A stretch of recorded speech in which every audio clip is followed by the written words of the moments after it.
বাপের বাড়ি গিয়া নতুন বউ কইলো আর কি, নতুন বউ তো জিগাইব সকলে, মাইয়ারা বিয়া দিছে তাই এখন ঘর সংসার করবো, তো তাই জিগাইতো না সকলে, মায়ে ধরছে, বাপে ধরছে, বইনে ধরছে, নন্দে ভাবিরা ধরছে, শাশিরা আইসে দৌড়াইয়া আইয়া সেটা কইছে গো এই তোর যে হৌর বাইত গেছলি যে তারা মানুষ কিরহ?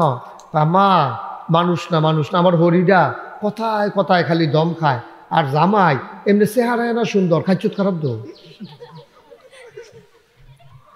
এবারে নন্দ্রা তাই বয়স কম ফাইকা রয়েছে, তাই এমন কথা কয়, খানা ফাতো বোয়াই সেটা আম্মা আমরা এগুলোর মাইয়াফান জীবনে ওই কথা এবার চিন্তা করে দেখছেন নি, সব করে আমি গজব করে দিস।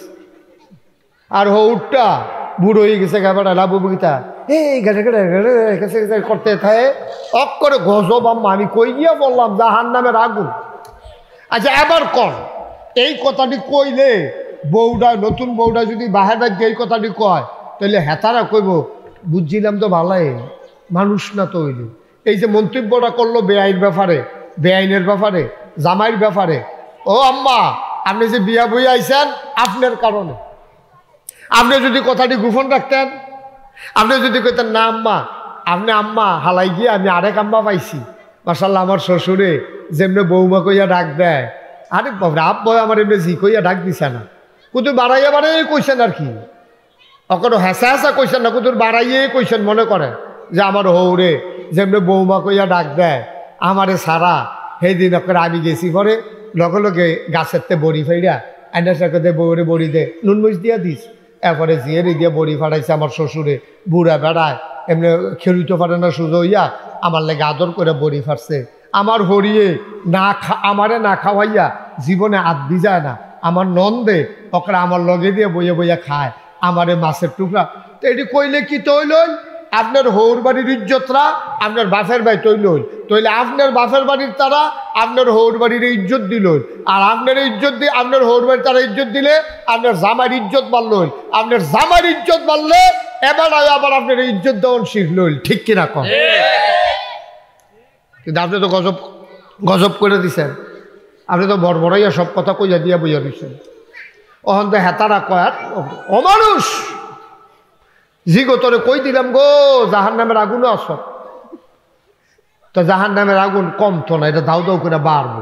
আর আপনি যদি এটা মাইন্ডা নিয়া তারার প্রশংসা করেন, এই প্রশংসা যখন তারা শুনবো তখন দেখবেন তারা আপনার প্রতি মহব্বত বাড়াইব। তাহলে আমার মায়েরা তিনটা কাম করবো জামাইয়ের ব্যাপারে, জামাই এবং জামাইয়ের বাড়ি হৌর হরির ব্যাপারে তিনটা কাম করব। লজ্জাগুলো ঢেকে রাখবে, হ্যাঁ লজ্জা ঢেকে রাখবে, জামাইয়ের বাড়ির কথা জীবনে বাহির বাজ্যা কইতো না, এক নম্বর। দুই নম্বরে জামাই শ্বশুর শাশুড়ি ননদ জাল দেওর ভাসুর তারার আরামের ব্যবস্থা করবো। আরাম মানে কি? তারারে ফাউ টিপ্পা দিব, তারপরে তারারে খালি আদর, এটা না। আরামের ব্যবস্থা বলতে এবিডির কারণে তারা যেন কষ্ট না পায়, এবিডির ব্যবহারে আচরণে তারা যেন কষ্ট না পায়, দুই নম্বর। তিন নম্বর হইল ওই জামাইয়ের ইজ্জত বাড়াইব। কেমনি ইজ্জত বাড়াইব? কেমনে? ওই এই জামাইয়ের নামে গিয়ে হৌরের কাছে নিজের বাপের কাছে বাড়াইয়া বাড়াইয়া কইব মাশাল্লাহ আপনার জামাইয়ের যেই ধৈর্য, এই ফুরান লুঙ্গি লুঙ্গি সিলাইয়া সিলাইয়া এরপরেও ফিন্দে, গরিব হইলেও মানুষটা শৌখিন মানুষ, এরপরে এবিডি এদুর কইলে বাহে বুঝ জ্বালাইব জামাইয়ের একটা লুঙ্গি দেওয়ার দরকার, বুঝ জ্বালাইব নি যে আমার জিয়ে কইছে জামাই বিলে ফুরান লুঙ্গিটা সিলাই সিলাই ফিন্দে, আল্লাহ আমার অনেক দিছে, জামাইটা গরিব হইতে পারে, আমার তো জিয়ের জামাই। তখন এই ইজ্জত বাড়বো, হৌরে দেখলে তখন ওই বেআই বেআইনে দেখবেন আদর যত্ন করব। আর যদি তুচ্ছ তাচ্ছিল্য করে দেখলে হেতারা কইব আমার জিয়েরে কষ্ট দিয়ে বেড়াইতে আইস, মনে মনে হইলেও কইব, ডাইরেক্ট না কইল। সুতরাং এটা আমাদের মহিলারা আমাদের মায়েরা ইচ্ছা করলে এটা পারে। আর আমি যেটা কইছিলাম মহিলাদের এক কাজ, পুরুষদের আরেক কাজ। পুরুষেরা দান দাইব, মহিলারা বাড়ির ভিতরে দান লইব, পুরুষেরা দান রইদ হুগাইব, মহিলারা এটি আবার জায়গা পরিষ্কার করিয়া বস্তাত বইরা রাখবো। পুরুষেরা ওই মেইলেতে সরাইয়া আনবো, এবি দিয়ে পুরা ডিজাইনটা আলগা সোবাহান আল্লাহ কয় না, পুরুষেরা মেহনত করে করে সব করে দিব, এবিডি আমরা রান্দা দিব। পুরুষেরা মাছ ধরে আনবো ডুবাইয়া, এবিডি কুটটা রান্দা দিব। এমনি বাক কইরা কইরা এরপরেও দেখেন আমরা নবীজি কেমনে শিখাই দিয়া গেছে। নবীজি যদি কুতুর অবসর পাইতো দৌড় দিয়া গিয়া দেখতো আম্মাজান আয়েশা রান্না করে। আয়েশা কিতা করো? রান্না শুরু করছি। কইতে আমিও তো অবসর কোনো কাম নাই, তো তুমি চুলাটা আগুনটা ধরাও, আমি ফেজটি কাটটা দিই, আমি মসটি কাটটা দিই। তো নবীজি ফেজের ডেটটা ভাঙ্গা কাটটা দিত, ফেজটি চুল্লা দিত, আম্মাজান আয়েশায় লগে দিয়ে বইয়া বইয়া রাঁধতো। সুবহানাল্লাহ সুবহানাল্লাহ। আমরাও পুরুষ লোক যখন অবসর থাকে বাজারও আড্ডা মাইরেন না, দোকানও বইয়া থাকেন না, বউবাইতের লোকে কিছু কাম করেন, এতে সম্পর্ক ভালো হইব, লস হইতো না লাভ ছাড়া। লাভ হইতো, লাভ ছাড়া কোনো লস নাই। এই ব্যান্ডায় তুইটা এবিডি যখন গিয়া সেটা রান্না বান্না করবো, আপনিও লগে লগে উঠবেন। এবিডি চুলার ফহিরের গাঢ় গিয়া অথবা আপনি টিউবওয়েলের এখানে গিয়া এবিডিয়ে চাউল দিব, আপনি চাপ দিবেন, এবিডিয়ে রানবো, আপনি মরাত বইয়া বইয়া আলাপ করবেন। এরপরে খাইতে বইলে আপনি খাইয়া নিজের প্লেটটা নিজে ধুইয়া লাইবেন, বেডিয়েতে ধুয়ন লাগবে এমন কোনো কথা না। তো মহিলাদের কাজ আলগা, পুরুষের কাজ আলগা। যেই দিন থেকে বেডিয়েতে মনে করছে আমরাও বেড়াইতের মতো পারি, এই দিন থেকে বেডিয়েতের অশান্তি শুরু হয়েছে, শান্তির কাছেও নাই। ঠিক কিনা কন? অশান্তি, হুদা অশান্তি, হুদা অশান্তি।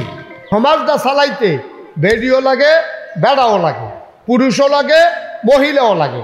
আপনি সাইকেল চালাইতেন গেলে সাইকেলটা কোনো এই দুইটা চাক্কা লাগে, চাক্কার ভিতরে দুইটা অংশ আছে, একটা হলো টায়ার আর একটা হলো টিউব। সিহন কথা খেয়াল করে শুনেন, টায়ার এবং টিউব মিলেই হইল চাক্কা। আচ্ছা, টিউব এটা কি এই গাড়ির এই চাক্কার ভিতরে থাকে না বাইরে দিয়ে থাকে? টিউবটা কি ভিতরে না বাইরে? আর টায়ারটা বাইরে। তোমার সাথে সুইচটা ফলাবেন ওটা বুঝা লাগছে। টায়ার হইল বাইরে, টিউব হইল ভিতরে। টায়ারটা শক্ত না টিউবটা শক্ত? টায়ার শক্ত। এইটার ভিতরে কাঠ আর গুতা খেলেও ডুহে না। চাক্কার উফরি দেওয়া জায়গায়, পাত্তরের উফরি দেওয়া জায়গায়, এটা কিচ্ছু হয় না। বানাইছে এটার এইরকম করে। এই সমাজটা সুন্দর করে চালাইতে হইলে একটা সাইকেলের মতো এটার দুইটা চাক্কা লাগবে চলতে গেলে। চাক্কাটার ভিতরে আবার দুইটা অংশ আছে, টিউব এবং টায়ার। টিউব হইল ভিতরে, টায়ার হইল বাইরে। টিউব ছাড়া টায়ার এই সাইকেল চলতো না, টায়ার ছাড়াও চলতো না। এখন একটা হইল ভিতরে আর একটা হইল বাইরে। আচ্ছা, টিউবে যদি কয় আমি বাতাসটা ফার্মটা দইরা রাখি, আমারে ভিতরে হালাই রাখে, কেউ তো আর আমারে দেখে না, তখন থেকে আমি বাইরে থাম, টায়ার ভিতরে থাকবো।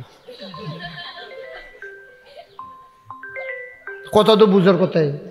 টিউবের কি দেখাইতো মনে কয় না কেউ রে? টিউবেরও তো দেখাইতো মনে কয়। টিউবে কইতাছে, কয় যে আমি থাম বাইরে, এতদিন আমি ভিতরে আসলাম, ওই আপনার বেডিয়েতের মতো আর কি। যতদিন আমরা বেডিয়ে ভিতরে ভিতরে আসলাম, তখন বেড়াইতে সন্তান লালন পালন করব, রান্না বান্না করব, আর আমরা বেডিয়েতে আমরা বাইরে দিয়া কাম করাম। তো এই রইব এইরকম। ওই টিউবে কইয়া বইছে আমি থাম টায়ারের বাইরে দিয়া। তখন টিউব যদি টায়ারের বাইরে দিয়া দেন, আর যদি এরকম খড়খুড়া রাস্তা হয় অথবা কাটার রাস্তা হয়, যখন টিউবটা বাইরে দিয়া থাকবো, টায়ারটা ভিতরে থাকবো, যাওয়ার সময় যখন একটা ঘষা খাইব, হাত ব্রেক যখন করব, তখন কি একটা খালি একটা কীতে হইব, ঠুস একটা আওয়াজ হইব। আওয়াজটার লগে লগে টিউবটা ঠুস নাই, কারণ টিউবটা হয়তো নরম। আল্লাহ তো বুদ্ধি করে মহিলারা নরম বানাইছে, এবিটির ধৈর্য বেশি দিছে। 10 মাস 10 দিন ফুতরারে ফেডল হইছে, এরপরে 2.5 বছর বুকের দুধ খাওয়াইছে। বাসে গিয়া ঘুম দেয়, ফজরের পরে দিয়ে উঠে। আর এবিটি গিয়া 10 বার 20 বার 50 বার ফুতের আলগি দিয়ে দিয়া চাইতে ফাঁসাব করছে নি। মারে যে ধৈর্যটা আল্লাহ দিছে, বাপের এই ধৈর্যটা দিছে না। মায় খাইতে বইছে, হ্যাঁ, কুলের ভিতরে ফেসাব করে দিছে। বেড়াইতে একটু চিন্তা করেছেন, মনে করেন তারে কুলো লইয়া খাইতেন বইছেন, এমন টাইমে ফেসাব করছে, তে যে আচার দিছেন না, তার কপালটা ভালো।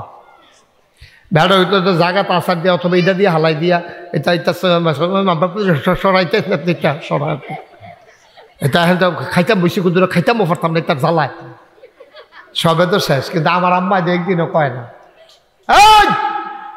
মা তো একদিনও কয় না তুমি আব্বা খাইতা বইছ, একদিন তোমার কুলো ফেসাব করলে তোমার ফুতে দেখলো তুমি কি তা করো। আর এবিডির কুলো খাইতে বইছে, ফেসাব করে, পায়খানা করে, এই খানাটা এই আত্রা দুইয়া বাসনটা ঠেলা দিয়া আবার ফুতেরে পরিষ্কার করিয়া আবার এই খাইতে বইয়া লইছে। সুবহানাল্লাহ। সুবহানাল্লাহ। মায়েদেরকে আল্লাহ কত ধৈর্য দিছে, কত ধৈর্য দিছে মায়েদেরকে। আমরা পুরুষেরা 100 ভাগের 1 ভাগও নাই। আমরা হইলে সেইটা মিথ্যা আসাইরা মাসাইরা ডানার দইরা কতক্ষণ ফহিরের মধ্যে লাড়া সাড়া দিয়ে এইটা দিয়ে আর উড়ানো হালাই রাখলাম। কিন্তু মহিলারা কত আদর কইরা খানা পাততে পায়খানা কইরা দিছে, এবি দিয়ে পরিষ্কার কইরা আবার আইয়া খাইতে আছে। এই মা এর লাইগা পুরুষের কাজ পুরুষ করব, মহিলার কাজ মহিলা করব। মহিলা বাজারও যাইতো না, বাজারও যাইব বেড়াইতে, কারণ এখন দুনিয়ার এই বাজার হলো দুনিয়ার খারাপ জায়গা। এখন অনেক জাতের বেড়াইতে বেড়াইতে গেলে দেখে লাইব অসভ্য বেড়াইতেছে, খারাপ বেড়াইতেছে, অন্য গ্রামের বেড়াইতেছে। আমরা মহিলারা বাজারও যাব না, বাজারও যাইব আব্বারা, আব্বারা বাজার করে আইনা দিব, মায়ের আইনা দিব। বলেন সুবহানাল্লাহ। আল্লাহ যেন আমি যেই কথাগুলো বুঝাইতে চাইলাম এটা হলো মায়েদের ক্ষেত্র একটা, পুরুষের ক্ষেত্র আরেকটা। কিন্তু কেউ শুরু করে দেখানোর দরকার নাই। আপনি যদি কোন বউয়ের আইয়া সেরা ঘরে তুমি কি কামো লাগছো, তো তুমি কি কামো লাগছো এবিডি একদিন খালি দুম করে হইতে থাকবো, আমরা টের পাইবেন এবিডি কি কামো লাগছে। আবার মহিলারা যদি কয় তোমার কাম কিটা, আমি তখন বাজার পারি, আমি তো সব পারি, বেডিয়েতে যদি এই কথা কয় এটাও দোষ, এটাও দোষ। পুরুষ ছাড়া মহিলারা অচল, মহিলা ছাড়া পুরুষ অচল। এই জন্য আল্লাহ পুরুষ মহিলা দুইজনকে সুন্দর করে বানাই দিছে যেন সুখময় দাম্পত্য জীবন করে, তারা যেন সুন্দরভাবে ইসলামী জিন্দেগি করে, পরবর্তী প্রজন্ম সন্তানগুলাকে যেন মানুষ বানাইতে পারে। এটা হলো তাদের কাজ। আল্লাহ যেন কবুল করে। সবাই কোনা আমিন, জোরে কোনা আমিন, আরো জোরে কোনা আমিন। মায়েদের একটা এক্সট্রা জরুরি কাজ আছে যেটা আজকে সমাজ থেকে বিদায় হয়েছে, এটার নাম হলো পর্দা। এটার নাম কি? যেমন এখন আমি কোনো মহিলা দেখতেছি না, সবাই পর্দার ওই দিকে আছে। এই মাহফিল যখন শেষ হইব এই মহিলাটি বাইর যাইতো না, কথাটা মহিলাটি বাইর যাইব নি? তো বাইর যাইতে গিয়ে সময় যদি জব্বর মিয়ারে কয় জব্বর তুমি তো আরো দোকানদারি করো না, আরে তোমরা দোকানে কত গেছিলাম আমি, জব্বর মিয়ার লোকে খেলিয়ে খেলিয়ে গাছের তলে কতক্ষণ আলাপ করলো, তো অহন হেগুল বইয়া রয়েছেন পর্দার এগুল কেউ রে দেখান না। আর জব্বর মিয়ারে ভাই আসে এরা ফুরান কথা কতক্ষণ আধা ঘন্টা আলাপ করে দিলেন গাছের তলে, তো পর্দাটা রইল কো, পর্দাটা রইল কো? পর্দা তো এখন হাফ প্যান্ট, পর্দা তো শেষ। কথা ঠিক না? আপনি এখন তো জব্বর মিয়ার সামনে আইয়েন না, জব্বর মিয়ার সামনে এখন আইয়েন না, তো আপনি পর্দা করতে আছেন, ওয়াজ চলতে আছে।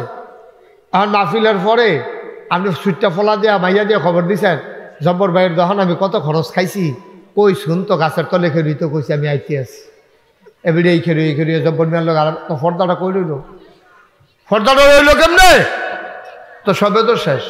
ওই বাবরু কাকুরে কইস রে কদরে হেগুল দিয়ে খেয়ে রইতে, এবারে যেন তাড়াহুড়া না করে, এবারের লোক আমার কথা আছে। বেডিও খবর পাঠাইছে, এবারেও খেয়ে রইছে দুজনে আধা ঘন্টা। তুমি যে স্কুলে যাইতা আমরা বাড়ির গাড়া দিয়া এই আলাপ চলতে আছে আর কি। গজব গজব হয়ে গেছে আমাদের। আম্মারা, এই যে আপনাদের মতো একজন মহিলা, ওনার নাম ছিল ফাতেমা রাদিয়াল্লাহু তাআলা আনহা, নবীর 4 জন কন্যা। কয়জন? 4 জন। কথা কন, কয়জন? 4 জন। জয়নব, রোকেয়া, উম্মে কুলসুম, ফাতেমা, এই 4 জন কন্যা ছিল নবীর। ফাতেমারে আদর করছে বেশি, কারণও আছে। ফাতেমায় যখন শুরু তখন আমাদের আম্মা খাদিজা ইন্তেকাল করছে, নবীর স্ত্রী খাদিজা আমাদের আম্মা এবিডি ইন্তেকাল করছে। করার কারণে ফাতেমায় যাইব কো, শুধু বাচ্চা তো মার কাছে থাকে বেশি। ফাতেমা এসে নবীজির কাছে কান্দে, নবীজিকে কান্দুস কে রে? ফাতেমা চোখের পানি ছেড়ে দিয়ে কয়, আব্বা আমি আম্মার সাথে কথা বলতে চাই। আমার আম্মা তো আমার সাথে কথা কয় না, আম্মার কত কথা, ওই কে আমারে লোকমা দিয়া খাওয়াবে, কে আমারে গোসল করাই দেবে, চুলগুলো আশ্রাইয়া কে লাল ফিতা বেঁধে দেবে আমার চুলে। আব্বা আমার আম্মা কথা কয় না, কে আমারে ঘুম পাড়াবে। এরকম করে ফাতেমা রাদিয়াল্লাহু তাআলা আনহা কান্দে। আল্লাহর নবীর কলিজায় মানে না। ওই বিবি খাদিজা দুঃখের দিনে নবীর পাশে ছিলেন, আজকে খাদিজা নাই, নবীও স্থির হয়ে গেছে। ফাতেমারে বুকটার লগে জড়াইয়া ধইরা কয়, ফাতেমা কে কয় তোর আম্মা নাই? আজকে থেকে আমি তোর আব্বা, আমি তোর আম্মা। সুবহানাল্লাহ। আমি তোর আব্বা, আমি তোর আম্মা। ও ফাতেমা কান্দিস না গো ফাতেমা। আল্লাহর নবী ফাতেমারে ঘুম পাড়াই দেয়, পায়ের উপরে দুল খাওয়াইয়া নবীর বুকের ভিতরে ফাতেমারে ঘুম পাড়ায়। মুফাসসিরিনে কেরাম কয় ওই নবীর নবুয়তের সবটা সবটা গরম ফাতেমা পাইছে। আম্মা জান আয়েশা রাদিয়াল্লাহু তাআলা আনহা, নবীর একজন আরেকজন স্ত্রী, আমাদের ছোট আম্মা, আম্মা জান আয়েশা ডাক দিয়া কয়, শোনো পৃথিবীর মানুষ, নবীর 4 জন কন্যা আমি দেখছি। এই 4 জনের ভিতরে নবীর সাথে হুবহু মিল। কথা কয় নবীর মতো, খায় নবীর মতো, হাসে নবীর মতো, ব্যবহার নবীর মতো, হাঁটে নবীর মতো। 4 জনের ভিতরে সবচেয়ে বেশি নবীর মতো হইছে ফাতেমা রাদিয়াল্লাহু তাআলা আনহা। বলেন সুবহানাল্লাহ। এই ফাতেমারে আদর কইরা যার কাছে বিয়ে দিছে ওনার নাম হলো হযরত আলী। ওনার নাম কি? কথা কয় না, কি নাম? হযরত আলী রাদিয়াল্লাহু তাআলা আনহু। ওনার লগে বিয়ে হইছে ফাতেমা।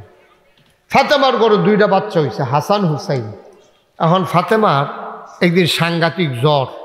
কি কথা কয় না, কি ফাতেমার কি সাংঘাতিক জ্বর। আর ফাতেমা ঘুমের ভিতরে জ্বরের কারণে কাঁদতে আছে। এমন সময় হযরত আলী রাদিয়াল্লাহু তাআলা ঘুম ভেঙে গেছে। আলী ঘুম ভাঙার পরে দেখলো ফাতেমা রাদিয়াল্লাহু তাআলা কাঁদতেছে। আলী দৌড় দিয়ে গিয়া কপালে হাত দিয়া দেখে চামড়া ফুরে যাইতেছে জ্বরে। আলী ডাক দিয়া কয়, ফাতেমা তোমার এত জ্বর, তুমি কেন আমারে ডাকলা না? কেন বললা না? আমি তোমার মাথায় পানি দিয়ে দিতে পারতাম। ফাতেমা কয়, আলী পানি দিয়া লাভ নাই, এই জ্বর যেমন তেমন জ্বর না, এই জ্বর আমার বিদায়ের জ্বর। আমি বোধহয় আর বাঁচব না আলী, আমি আর বাঁচব না, আমি মরে যাব। কয় ফাতেমা জ্বর হইলে কি মানুষ মরে যায়? ফাতেমা ডাক দেয়া কয়, আলী এই জ্বর যেমন তেমন জ্বর না। আব্বা ইন্তেকালের আগে আমার কানে কানে 2টা কথা বলছিল। 1 নম্বরে বলছিল, ফাতেমা আমি আর থাকবো না। এটা শুই না আমি কান্নাকাটি করতে শুরু করলাম। আব্বা ডাক দিয়া আবার কয়, ফাতেমা ফাতেমা কান্নাকাটি করিস না, জান্নাতের ভিতরে আমার পরিবারে সবার সাথে, পরিবারের মাঝে তোর সাথে আমার 1 নম্বরে দেখা হবে। ওই দিন বুঝা ফালাইছি আব্বার পরে আমার পরিবারে আমি সবার আগে ইন্তেকাল করব। আমার মনে হয় এই জ্বর সেই জ্বর, আপনি পেরেশানি করেন না। আব্বা বলছেন কোনো স্বামী তার স্ত্রীকে যদি ভালো বলে তাইলে নাকি মহিলাটা ভালো। আমি মহিলাটা কেমন? আলী কান্দে আর কয়, ফাতেমা গো, ভাগ্য গুণে তোমারে আমি স্ত্রী হিসাবে পাইছি। আমার কি যোগ্যতা আছে? আমি গরিব মানুষ, আমার একটা ঘর নাই, তোমারে 3 বেলা খাবার দিতে পারি নাই। নবীজি দয়া করে তোমারে আমার হাতে আইনা উঠাই দিছে। কোনোদিন তোমার একটা ভালো কাপড় কিনে দিতে পারি নাই, না দিতে পারলাম নাকের ফুল, না দিতে পারলাম কানের 2টা দুল, না দিতে পারলাম গলার মালা, না দিতে পারলাম হাতের 2টা বালা। ফাতেমা 3 বেলা খাবারও তোমারে দিতে পারি নাই। ফাতেমা আমার মনে তোমার ব্যাপারে কোনো অভিযোগ নাই, তুমি আমার সেরা স্ত্রী, তুমি ভালো মহিলা, আমি সাক্ষী দিলাম। আলী কয়, এবার তুমি বলো আমি কেমন? ফাতেমা কয়, আপনিও ভালো স্বামী, আপনার ব্যাপারে আমার কোনো অভিযোগ নাই। ফাতেমা আবার আলীর হাতটাতে ধরলেন, ধরে বলতেছেন, আলী আপনার কাছে আমার একটা আবদার আছে। কয় কি আবদার? কয় আমি যদি মরে যাই, রাতেই যদি মরে যাই, ফজরের আগে আগে আমাকে আপনি কবর দিয়ে দেবেন। আমারে দরকার নাই রাখার, দিনের আলো পর্যন্ত আমাকে রাখবেন না। ফাতেমা চিৎকার করে কয়, ফাতেমা কয় আমারে রাতের বেলায় কবর দিয়ে দেবেন, যাই সামান্য কিছু লোক আসবে তাদেরকে নিয়ে কবর দিয়ে দেবেন, দেরি করার দরকার নাই। আলী কান্দে। আলী ডাক দেয়া কয়, ফাতেমা এটা একটা কথা বললা, তুমি হইলা নবীর কন্যা, তোমার জানাজায় হাজার হাজার লোক আসবে, কেন তোমার রাতের বেলা কবর দেব? ফাতেমা কয় এটা আমার আবদার। কয় কেন এই আবদার? কয় আমি যখন বড় হয়েছি, বিয়ের আগ পর্যন্ত কোনোদিন অন্য পুরুষ আমারে দেখে নাই, যেই 14 জন পুরুষ দেখা দেওয়া জায়েজ আছে শুধু তারাই দেখছে। 14 জন পুরুষ কারা? কয় 14 জন পুরুষ হইল তোমার স্বামী, তোমার বাবা, তোমার দাদা, তোমার নানা, তোমার মামা, তোমার চাচা, তোমার সন্তান, তোমার নাতি, তোমার নিচের দিকে যত, উপরের দিকে তত, এই মানুষগুলা ছাড়া তোমারে আর কেউ দেখতে পারবে না। ফাতেমা কয়, ও আলী, 14 জন পুরুষ ছাড়া কেউ কোনো দিন আমারে দেখে নাই বিয়ের আগে, বিয়ের পরেও কোনো দিন অন্য কোনো পুরুষ দেখে নাই, অন্য কোনো পুরুষের সামনে আমি যাই নাই। আলী, আমি যদি মরে যাই, কাফন পরাইয়া যখন মসজিদের খাটের উপরে শোয়াইবা, এখন আমারে ওই কাফনের বাইরে দিয়ে মানুষ আন্দাজ করবে আমি কি লম্বা ছিলাম না খাটো ছিলাম, আমি কি মোটা ছিলাম না চিকন ছিলাম। জীবিত অবস্থায় কোনোদিন কারো সামনে যাই নাই, লাশ হইয়াও আমি আর কোনোদিন পর পুরুষের সামনে যাইতে চাই না। লাশ হইয়াও আমি যাইতে চাই না। আমার গ্রামের মায়েরা, ও আমার গ্রামের মায়েরা, আমার ছোট্ট বোনেরা, ফাতেমাও মহিলা, তোমরাও মহিলা। ফাতেমায় মৃত্যুর পরে লাশ হইয়া মানুষের সামনে যাইতে চায় না, গোপনে রাতের বেলা জানাজা চায়। আর আমরা অবাধে এই রাস্তাঘাটে দোকানপাটে আজকে অনুরোধ করে বলি যে দয়া করে এই মহিলারা বাড়ির বাইরে যাবেন না। স্বামী বিদেশে আছে, আপনি আপনার ভাসুরে দিয়ে বাজার করান, আপনার শ্বশুরে দিয়ে বাজার করান, আপনি আপনার ছেলেরে দিয়ে বাজার করান, নাইলে আপনার দেবরের ছেলেরে দিয়ে অনুরোধ করিয়া আপনি যেমনে পারেন বাজার করান। কিন্তু আপনি দয়া করে বাজারে যাবেন না, বাজারে যাবেন না। আপনি অন্য পুরুষের সামনে যাইতে পারেন না। আপনার স্বামী বাড়িতে নাই, আপনার বেয়াই বেড়াইতে আইছে, বেয়াইয়ের সামনের রুমে বসাইবেন। আপনার স্বামী নাই দেখা আপনি কখনো বেয়াইয়ের লগে গিয়ে বইয়ে থাকুন লাগবো? অথবা বেয়াইয়ের ভিতর বাড়িতে আসতে দেবেন কেন?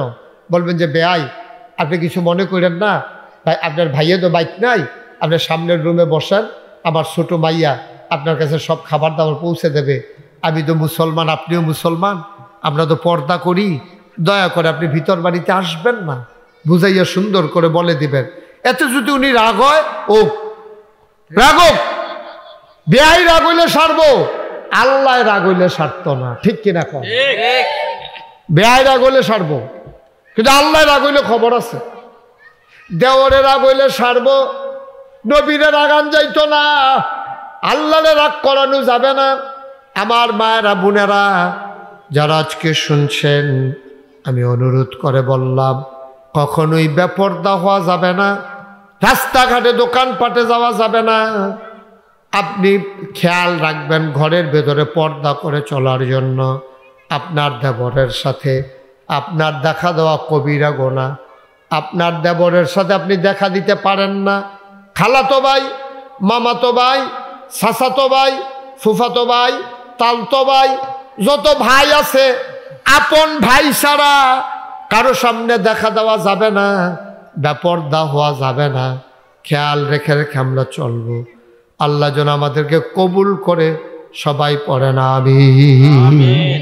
এই মাহফিলটা ওই পুরুষ লোকেরা যেমন অংশগ্রহণ করে, আমার মায়েরাও আরে কে কোন সময় চইলা যায় রে, কে কোন সময়।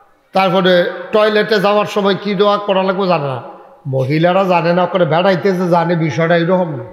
আমি বুঝাইতেছি এইটা যে মহিলারা যদি খাওয়ার দোয়াটা শিখত, ছোটো বাচ্চাটারে যখন বুকের দুধ খাওয়াইতো তখন মহিলা যদি মুখে মুখে এই দোয়াটা কইয়া দিত, তাহলে দেখতেন যে বাচ্চারা দুধ ছাড়ানোর আগে আগে, মুহ কথা অনের আগে আগে তা খাওয়ার দোয়াটা পারে। সুবহানাল্লাহ বলবেন না?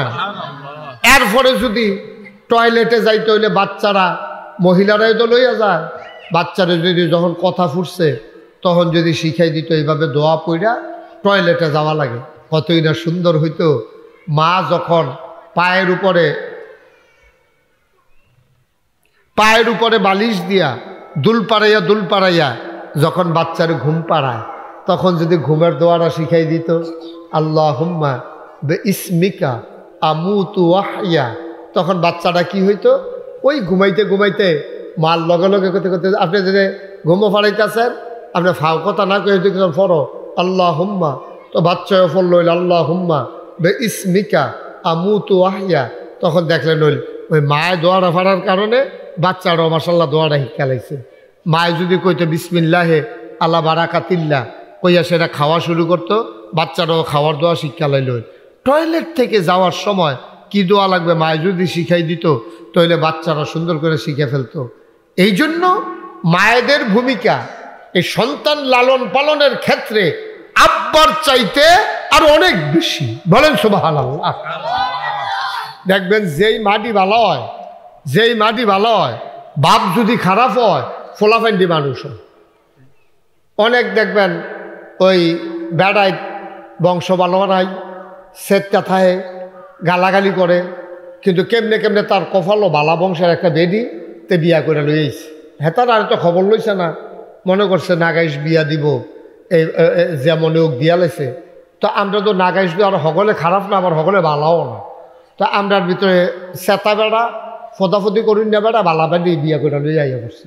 অন্তে কথায় কথায় ফদাফদি করে, গালাগালি করে, মনে করেন রাগারাগি করে, এই বউয়ের লোকেও দুর্ব্যবহার। কিন্তু মহিলারা ভালো হওয়ার কারণে এই মহিলার ঘরে যে বাচ্চা দিয়েছে এইটি আল্লাহর খাস মেহরবানি। সবটি লেহা ফরায়, আদবে কায়দায়, চেহারা সুরতে মাশাআল্লাহ একেবারে সুন্দর হয়ে গেছে। বলেন সুবহানাল্লাহ। আমি অনেক দেখছি, আমি এরকম অনেক দেখছি যে মূর্খ বেড়া লেহাফড়া করছে না, কেমনে কেমনে একটা শিক্ষিত ভাইয়া বিয়া করে লাইছে। এখন এই বেডির ঘরে যে বাচ্চা কাচ্চা হয়েছে এটি মাশাআল্লাহ ইউনিভার্সিটিত পড়ে, এই বাচ্চা কাচ্চাটি মাশাআল্লাহ সুন্দর মাদ্রাসাত পড়িয়া আলেম হইছে, সুন্দর লেখা, আদব কায়দা সুন্দর, ব্যবহার সুন্দর, মাইনসেও দহনও বইয়া বইয়া কয় আরে তার বাপটা কীরকম, আর মাশাআল্লাহ এই বাচ্চাটা কত সুন্দর হয়েছে। তার একবারে কও এমনি হয়েছে না, বেডিটার গুণে, ঠিক নেই, বেডিটার গুণে বেডিটা ভালো পড়ছে, এর লেগিয়া তার ঘর এই ফুট হয়েছে না, তার ঘরে কোনো এই ফুট হইল নয়। তে যেই ফেস লাগাই না কহেন দিয়া কিতা করে কখন যায় না, কিন্তু তার ঘরে এই ফুট আশা করণ গেল নইল বেডিটার গুণে মাশাআল্লাহ বংশাবলী ভাইয়া পড়ছে রে। এই বেডিটার বাপ বিলে মসজিদের ইমাম আছেন, বেডিটা মাশাআল্লাহ নামাজে রোজায় আমলে আখলাকে পর্দা ফুসি দেয়, সব দিক দিয়ে মাশাআল্লাহ একটা আমরা গ্রাম চুক্তি একটা ভালো মহিলা পড়ছে। এই কারণে মহিলার সন্তানটিও ভালো। সুবহানাল্লাহ কইতেন না? যেরকম সুবহানাল্লাহ। যেন মায়েদের অনেক, আমি একবারে সহজ করে কই, একবারে সহজ কথা শোনেন, সময় আমরা কম। একবারে সহজ কথা হইল সব জায়গার ক্ষেত্র আছে। আর আমি যে নাগাইশের ফিসা বুঝু, আমি যদি মনে করি সব কাম আমি করাম, আমি গৃহস্থী করাম, আমি দাও বানায়াম, আমি দোকানদারি করাম, আমি আবার ওয়াজ করাম, আমি আবার চাকরি করাম, আমি সব করাম, এটা হইতো না। এটা আল্লাহ ভাগ করে করে কাম দিছে। যেমন এক তারা কাপড় বানাইব, আরেক তারা কাপড় ফরব, টেইলারে কাপড় বানাই দিব ফরব, আবার টেইলারে কাপড় পাইব কো, আরেক তারা ওই সুতা দিয়া কাপড় বানাই তো সুতা পাইব কো, আরেক তারা তুলা দিয়া সুতা বানাইব। দেখেন কাম কেমন আল্লাহ ভাগ করে দিছে। এক তারা তুলা দিয়া সুতা বানায়, ও তুলা পাইব কো, আরেক তারা তুলার গাছ লাগাইছে। এই তুলার গাছ লাগাই না এক বেড়া, সুতা বানাই না তুলারতে আরেক বেড়া, সুতারতে কাপড় বানাই না আরেক বেড়া, কাপড়তে পাঞ্জাবি বানাই না আরেক বেড়া, গাও দেউন না আরেক বেড়া। সুবহানাল্লাহ কইতেন না? আবার এই কাপড় দুই না আর ওই তারা আমরা আম্মারা, আমরা বোনেরা কাপড় দিয়ে দেয়, ফিটফাট করে দেয়, সুন্দর করে দেয়, বেড়ায় সমাজও যায়। তাহলে দেখেন কাজ দিয়ে কেমনে ভাগ করে দিছে আল্লাহ। তুলা গাছ লাগাইন না, সুতা বানাইন না, সুতারতে কাপড় বানাইন না, কাপড় কাটটা পাঞ্জাবি বানাইন না, কাপড় এই পাঞ্জাবি আবার গাও দৌড় না, আবার এই পাঞ্জাবি ময়লা হইলে আরেক তারা। এমনি আল্লাহ ঠিক ঘরের ভিতরও মহিলারা দিছে। সন্তান মহিলাদের পেটে আসবে, পুরুষের পেটে আসবে না, এটা আল্লাহর ফায়সালা। এবিটি সন্তান ফেরো লইব, বাপে আবার বাবায় ওই এবিটির স্বামীয়ে এই মহিলার আবার খেদমত করব।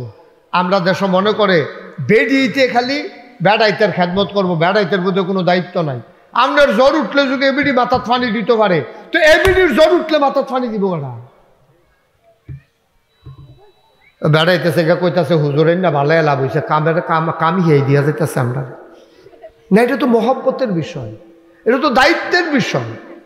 এবিডি আপনার জ্বর উঠলে এবিডি আপনার ফানি মাথার ফানি দিয়া দেয়, তো এবিডির জ্বর উঠলে আপনার মাথার ফানি দিলে কি আপনি ফুটতে যাবেন গা?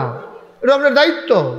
এবিডির মাথা ব্যথা করতেছে, মাথাটা সিরাজে গিতেছে, আপনার মাথা ব্যথা করেন কোনের লগে লগে এবিডি আপনার মাথাটা কুতুর টিপ্পা দেয়, তা আপনি কুতুরা এবিডির মাথাটা যখন ব্যথায় সিরাজে গিতেছে, আপনিও কুতুর মাথাটা টিপ্পা দেন, সুন্দর করে একটু মাথার তেল দিয়া দেন, মাথার কুতুর পানি দিয়া দেন। সমস্যা কি?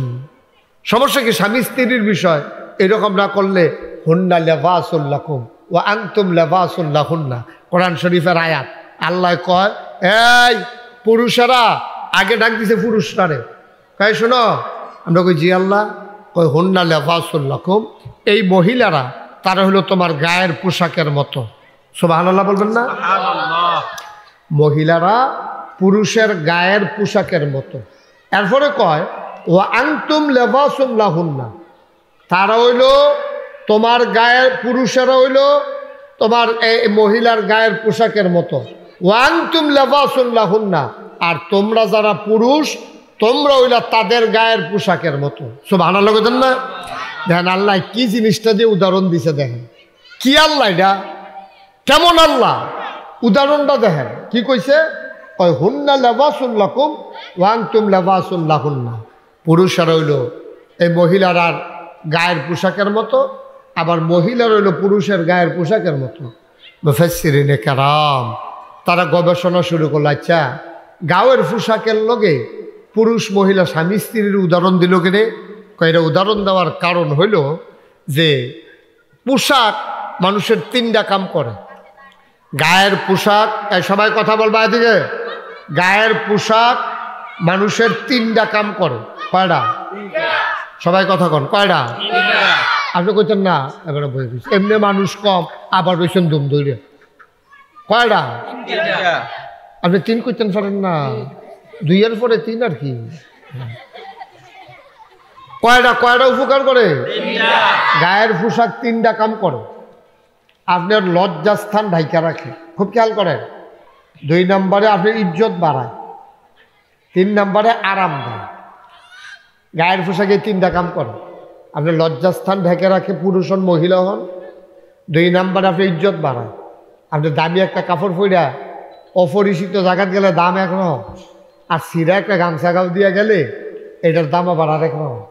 তাইলে 1 নম্বরে লজ্জাস্থান ঢেকে, এটা তো বোঝানোর কিচ্ছু নাই। আপনি লজ্জাস্থান লুঙ্গি না পরলে লজ্জাস্থান দেখা যাবে। মহিলারা কাপড় 3 পিস সালোয়ার কামিজ তারপরে গিয়া শাড়ি না পরলে তাদের লজ্জাস্থান প্রকাশ হয়ে যাবে। তো গায়ের পোশাক উদ্দেশ্য হলো 3টা। 1 নম্বরে হলো লজ্জাস্থান ঢেকে রাখবে, 2 নম্বরে আপনার ইজ্জত বাড়াবে, 3 নম্বরে আপনাকে আরাম দেবে। গায়ের চাদর শীতের ভিতরে আরাম দেয়নিও, এই গায়ের পোশাক যদি চাদরটা না থাকতো তাহলে তো আপনি আরাম পেলেন না। এই গায়ের পোশাক 3টা কাম করে। আবার আবার আবার আবার মুখস্থ করেন। 1 নম্বরে হইলো লজ্জাস্থান ঢেকে রাখে, 2 নম্বরে ইজ্জত বাড়ায়, 3 নম্বরে আপনার আরাম। ঠিক আল্লাহ কেমনে উদাহরণটা মিলাইছে দেখেন।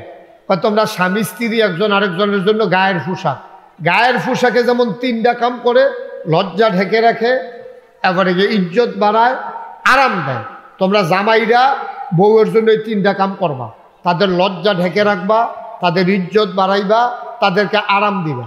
আবার বেরিয়ে কইতে আছে, তোমরা মহিলারা জামাই লজ্জা ঢেকে রাখবা, আরাম দিবা, ইজ্জত বাড়াইবা। তখন আমরা যদি কই বেরিয়েতে আমরা বেড়াইতে ইজ্জত বাড়াই না কিতা আমরা ইজ্জতে তো তারা চলে তারা আমরা ইজ্জত বাড়াইবো কেমনে হ্যাঁ পারবো তারা আমরা ইজ্জত বাড়াইতে পারবো নতুন বিয়া করছেন আপনি এখন আপনার বউয়ে আপনার বাড়ি 2 দিন থাকিয়া এই বাপের বাড়ি গেছে পরে মা শাশি ভাবিরা সকলে বেট দিয়া ধরছে তোর জামাই কিরহ তোর হরি কিরহ তোর হৌরে কিরহ তার ননদ আছে নি ব্যবহার কিরহ এই যে জিগাইতে আছে এখন এবিডিও যদি সবটি দোষের কথা কয় আমা কইয়েন না গো মানুষের জাত না